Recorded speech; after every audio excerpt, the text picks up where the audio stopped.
I got a call from Calvin and Danny, and Danny's Miata broke down the side of the freeway. I just passed him.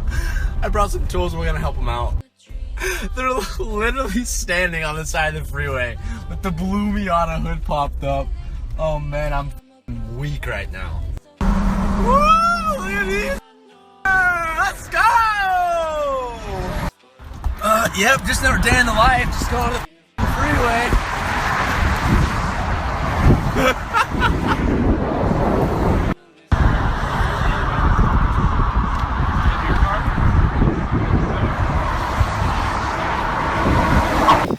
This piece of crap. So we've had a major problem all day, literally all day, just trying to go to the gym, and this thing decides to overheat on me, just like I was explaining in a past video. And now we're taking care of the problem, and I'll talk to you guys more about it right now. So right here is a new belt for the alternator and the water pump, because let me show you what happened. Okay, we're in the car right here now, and there's a bad glare, but right here is a belt for the AC, and that's on perfectly fine. Right next to it, you see, there's not a belt on this at all. There's not a belt on any of this. I was actually controlling my water pump and my alternator, and that's why my car was overheating. It was overheating on the freeway, and Calvin and TJ both had to come and save me, give me a new battery because the alternator turned off, and then it was overheating because it wasn't spinning, so the water pump wasn't working. It was a huge problem. TJ was laughing at me. I was frustrated, but now it's time to fix this. Let's get to it. So looking at the engine bay, what we have to do is get to the belts. And by putting on a new belt, we got to take some stuff off to get there. So we're going to take off this hose right here that connects to the radiator. We're going to take off the intake. And this also connects to the throttle body right here. So we're going to take all the complete intake out and then take off some hoses and little other things. We could take out the radiator completely to get more room, but that's going to take a long time, and hopefully we don't have to do that. So I'm going to start with this stuff first and then figure out if where we need to go from there. Me and Brittany's dad, actually, shout out to Mr. Wallace for helping me out. He's a really cool guy. But this belt was too small, and put this belt on, we did everything we could, but it just wouldn't stretch to what we needed, so we're gonna get the next size up of what this is. What this is 35 7/8, and on the website of the place we're going to says this is a 36-inch belt. So a little miscommunication there between the place we're going to and the website, which is kind of frustrating, but the good thing is we live close and Brittany has a working car right now, but soon she has a Miata. Hopefully that'll work someday, huh? We're getting haircuts though. Oh yeah, this is getting cut. I want to be able to gel this up again. You know? But like the natural gel, not the crazy spiky thing. No. Like the natural, like, you know. No, I don't know. I like a good Super Saiyan. I don't, so we're not doing that. I like. Look, you have a girlfriend now, so she decides what your hair is, and that's like the universal girlfriend rule.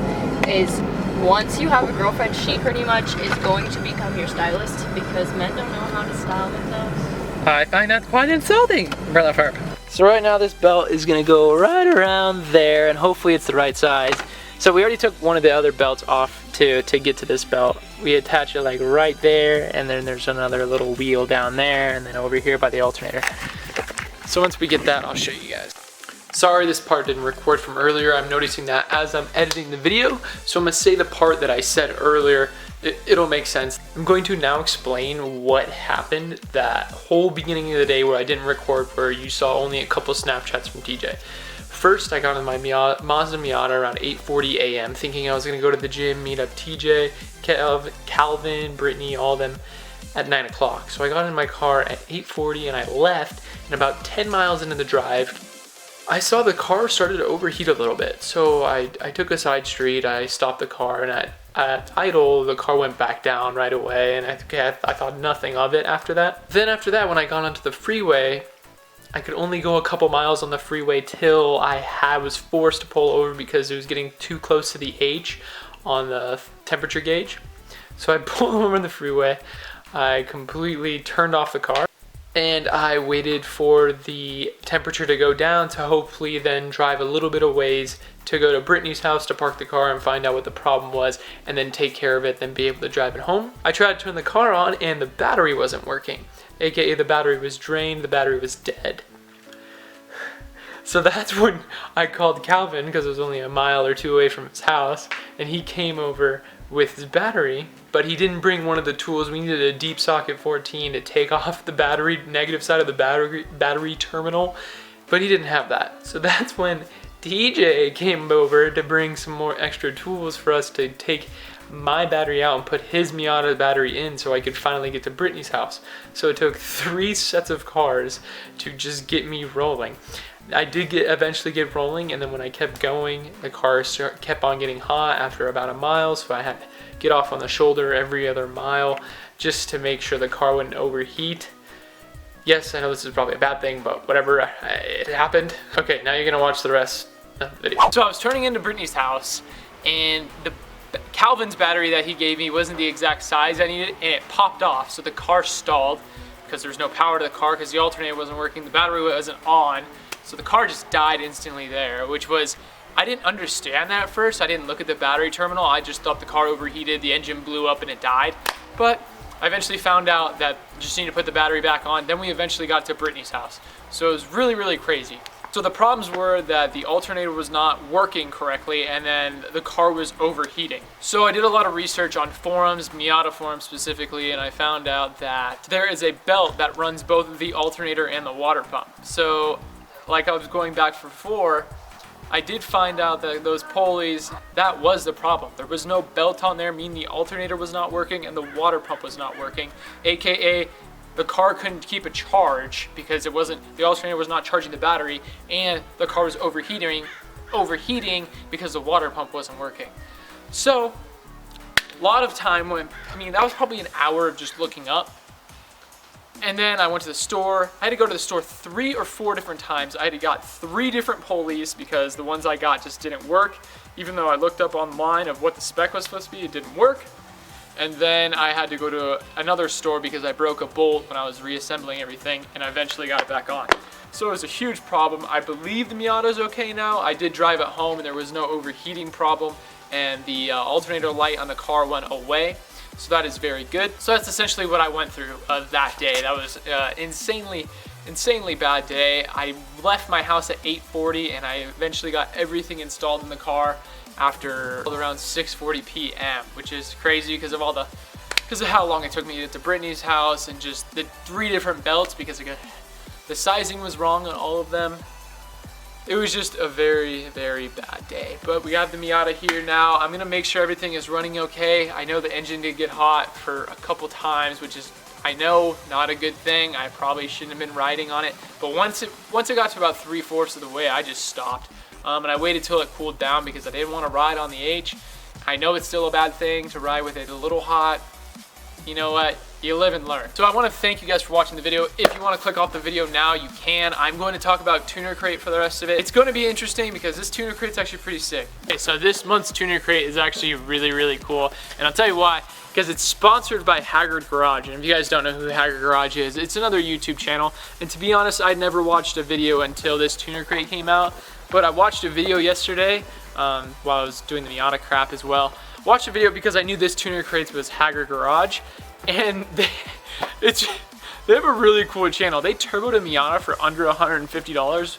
Really jank way. Really JDM way. I would never do to mine, but I thought it was really interesting. So it made more sense of what this Tuner Crate was after you watched that channel. And I'm gonna show you guys everything inside this box. For one, you get the sweet Tuner Crate box. Looks awesome every single time. The presentation when you open the box is just awesome as well. That's mint is their little catchphrase for Haggard Garage. They have a sweet little cardstock cutout of a nice design every single Tuner Crate. Always give you a microfiber, sweet mint air freshener with Haggard Garage in the back, a nice Haggard Garage sticker, Haggard Garage keychain, various other stickers, and 3 shirts. This is the first shirt. It is a Miata. They own a Miata over there, like I said before. So this is their Miata shirt, front and back. Here's their second shirt. It's kind of like a jersey design, kind of like Mike Nguyen did for his Tuner Crate. Pretty dope. I love the coloring on it. I really like this one. And this shirt I'm about to show you is my favorite Tuner Crate shirt they've ever made. It's really awesome. It's really clean looking, like just that on the front. And this on the back, the little logo, badge logo, it looks really, really dope. This is honestly my favorite shirt Tuner Crate has ever made. It's so clean. So you get all that in the box for under $40 when you use my discount code DCOUR at checkout on their website. You get 3 shirts, a bunch of other various things, microfiber towels, stickers, lanyards for under $40. It's a steal. Really, I wouldn't be pushing this unless I thought it was a great deal. It is a very, very good deal. Think of how many shirts you can go out to a store and buy 3 of really nice quality. It really just can't be beat. It's a great deal. It's a subscription service, so you can get it every single month for that price, or you can cancel at any time. It's very easy to cancel on their website. And there are other boxes where you can get like 2 shirts and some stickers and stuff for under $20 with my code. So it's a really, really good option to buy clothes on the cheap, to be real. I wear their stuff all the time. I'm wearing a Hunt & Co shirt today because I'm trying to support my boy TJ. And yeah, so that's gonna be my whole spiel about Tuner Crate. I love it. You guys will probably love it if you buy it. So go ahead and give it a try if you haven't. I mean, Christmas is coming. Go get it for someone if you want. Thank you guys so much for watching the video. Thanks for caring about my car, and hopefully she's running good now. I really, really, really wanted to make it run good before I can hand it off to Brittany, because now that's a little scare that I don't want to have to happen to her. So we're gonna keep it going. Thank you guys so much for watching. See ya later. I ain't got no problem spending all of my money.